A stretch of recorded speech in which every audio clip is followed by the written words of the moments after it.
এটা হচ্ছে দাঁড়া, ওরে বাবা রে বাবা রে বাবা রে বাবা।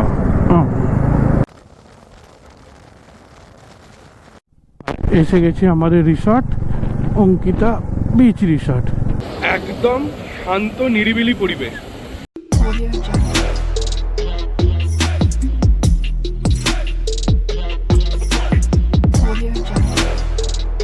Good morning, the Bloggers duo চ্যানেলে তোমাদের সবাইকে আবার অনেক ওয়েলকাম।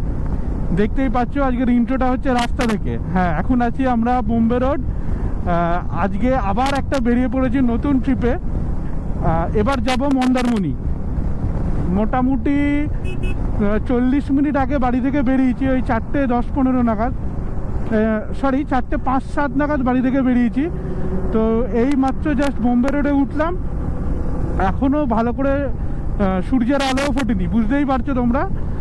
তো চলো রাস্তায় যেতে যেতে আবার তোমাদের সাথে কথা হবে। বাঁদিকে যেটা দেখতে পাচ্ছ ওটা হচ্ছে কলকাতা ওয়েস্ট ইন্টারন্যাশনাল সিটি। ওর ভেতরে একটা টাউনশিপ টাইপসের আছে, খুব সুন্দর জায়গাটা। আমি কোনোদিন যাইনি, তবে শুনেছি জায়গাটা খুব সুন্দর। আর বলতে বলতে পৌঁছে গেছি সলপ। ইচ্ছে আছে ধুলাগড়ে দাঁড়াবো, ধুলাগড়ে দাঁড়িয়ে একটু চা খাবো, তারপর কোলাঘাটে ব্রেকফাস্ট করব। আমাদের টি ব্রেক কমপ্লিট। এবার একবারে দাঁড়াবো হচ্ছে কোলাঘাটে। এই যে দেখতে পাচ্ছ NHAI হাইওয়ে নেক্সট মিনি, এইখান থেকে চা খেলাম। চাটা মোটামুটি করেছিল, খুব একটা ভালো নয়। এবার একবারে কোলাঘাটে দাঁড়াবো ব্রেকফাস্ট করার জন্য। আর এখন মোটামুটি 6টার কাছাকাছি বাজতে চললো। 78 কিলোমিটার, ওই 79 কিলোমিটার মতো বাড়ি থেকে বেরিয়ে গাড়ি চালানো হয়ে গেছে। বাজে এখন 5:34। পৌঁছে গেছি দেউলটিতে। তোমরা হয়তো অনেকেই জানো দেউলটি হচ্ছে শরৎচন্দ্র চট্টোপাধ্যায়ের জন্মস্থান। এই বাঁদিকে কোথাও একটা বেঁকলে তোমার ওই যেখানে উনি জন্মগ্রহণ করেছিলেন সেই বাড়িটা এখনও দেখা যায়। আমিও যদিও কোনোদিন যাইনি, আমি দেখিও নি জায়গাটা। এই বোর্ড দেখলাম লেখা রয়েছে দেউলটি, তাই ভাবলাম ইনফরমেশনটা তোমাদের সাথে শেয়ার করে নিই। বলতে বলতেই পৌঁছে গেছি কোলাঘাট। এই যে সামনে কোলাঘাট ব্রিজ আসছে।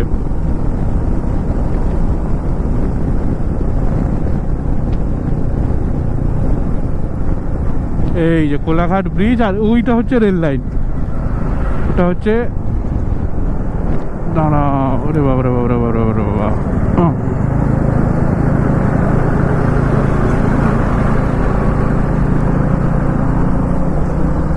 ওই যে রেল লাইনটা।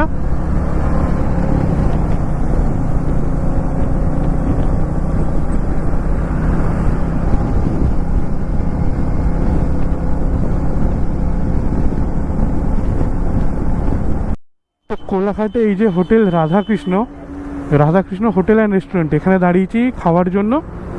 চলো গিয়ে খাবার অর্ডার দিই, তারপর তোমাদের সাথে কথা হচ্ছে।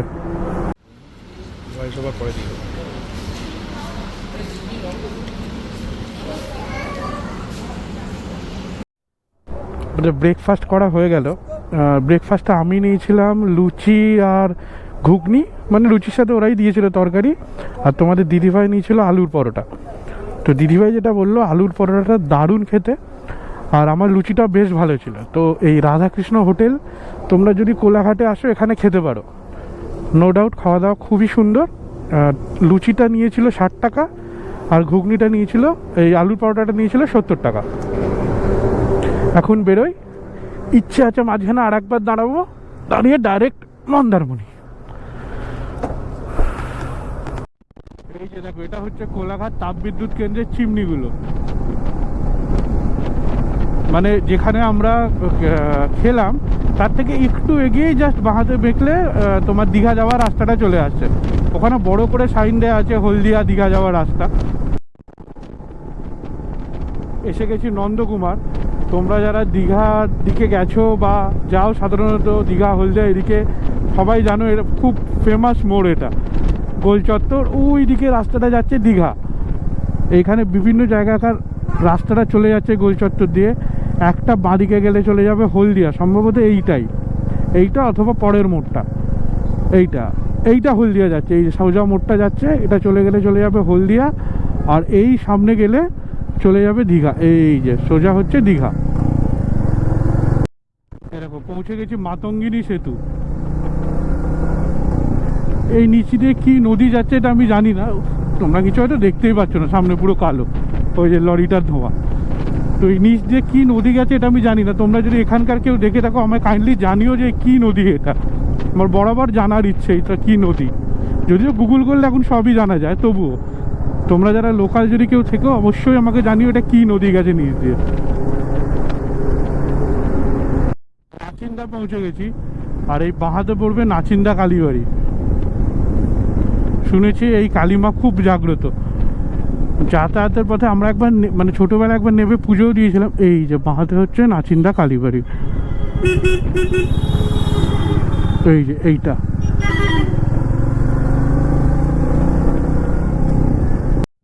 এসে গেছি চাউলখোলা। এই সোজা রাস্তাটা চলে যাচ্ছে দীঘা, আমরা যাব মন্দারমণি, বাঁদিকে বেঁকে যাব। এই বাঁদিকে বেঁকে গেলাম, সোজাটা চলে যাচ্ছে দীঘা।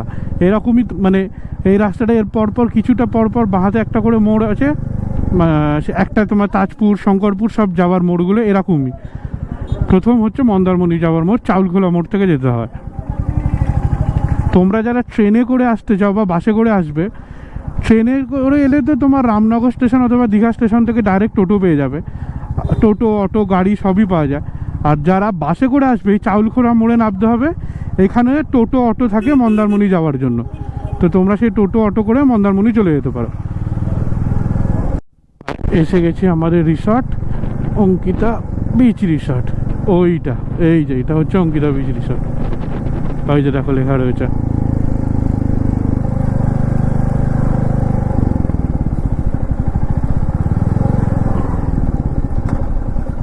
এইটা হচ্ছে এন্ট্রিটা, এইটা হচ্ছে রিসর্টটা আর এইটা এন্ট্রি।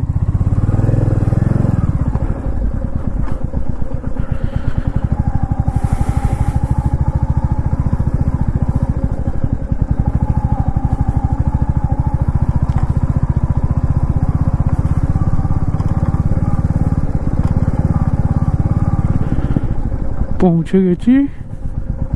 আজকে ডে 2 আমাদের মন্দারমণি ট্রিপের। আমি জানি না তোমরা আমার আওয়াজটা কতটা শুনতে পাচ্ছ, কারণ এখানে প্রচণ্ড হাওয়া দিচ্ছে। কালকে রাত্রিবেলা তো দেখেইছো, খেয়ে দিয়ে ঘুমিয়ে পড়েছিলাম। তো আজকে সকালে উঠেছি, এই মাত্র ব্রেকফাস্ট দিয়ে গেল, আর এত হাওয়া দিচ্ছে, লুচি আলু চচ্চড়ি আর ডিম সেদ্ধ দিয়েছিল, হাওয়ার চোটে লুচি উড়ে চলে যাচ্ছিল, সেই জন্য আর ভিডিও করতে পারিনি, ব্রেকফাস্টটা খেয়ে নিয়েছি। তো তোমাদের দেখিয়ে দিই আমরা যে রিসর্টটা আছি সেটা কীরকম। এই যে এইখানটা দিয়ে তোমরা কালকে বুঝতেই পারছো, ওইখানটা দিয়ে হচ্ছে এন্ট্রিটা, মানে আমি তোমাকে দেখিয়েছিলাম কোথা দিয়ে এন্ট্রিটা করছি। তারপর হচ্ছে এই যে পরপর এইগুলো হচ্ছে ঘর, যে রুমের দরজাটা খোলা আছে ওই রুমটাতেই আমি আর তোমাদের দিদিভাই আছি। আর এই যে এইটা হচ্ছে সমুদ্র। আর এনাদের সুবিধা হচ্ছে এখানে একটা নিজস্ব ছোট্ট স্যাক আছে, এখানে বসেই তোমাদের দিনের বেশিরভাগ অংশটা কেটে যাবে। আর যদি তোমাদের দেখাই, এই দেখো সমুদ্রের জল এখানে এত দূর আসছে, এই দেখো। এইটা হচ্ছে ওনাদের বিচে যাবার রাস্তা, আর তোমরা দেখতে পাবে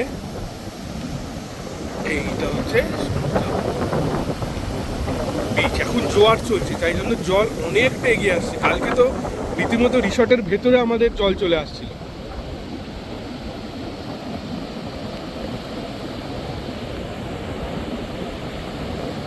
একদম শান্ত নিরিবিলি পরিবেশ, আর আওয়াজ শুনে তোমরা বুঝতেই পারছো হাওয়া কতটা দিচ্ছে। এবার চলো আমাদের রুমের মধ্যেটা তোমাদের একটু দেখিয়ে দিই।